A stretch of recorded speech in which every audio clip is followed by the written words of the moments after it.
সেই একই গন্ধ। পচা, এই বিড়ির প্যাকেটটা তোকে কে দিয়েছে? একটা বিড়িখোর বুড়ি। বিড়িখোর বুড়ি? তার মানে আমার মা? এটা এটা মায়ের হাতের তৈরি বিড়ি? একই বিড়ি অন্যজনও তৈরি করতে পারে। নানন্দা, তুমি হয়তো জানো না, আমি কতদিন পরে এই বিড়িটা খেয়ে পেট ঝেড়ে হয়ে গেছি।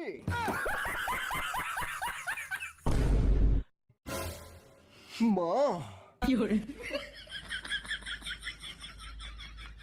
মা, তুমি জানো যে আমি তোমার স্পেশাল বিড়ি ছাড়া কিছু খেতে পারি না মা। মা গো, আমাকে একবার একবার তোমার স্পেশাল বিড়িটা খেতে দাও মা। কতদিন আমার পায়খানা ক্লিয়ার হয়নি মা, একবার। মা,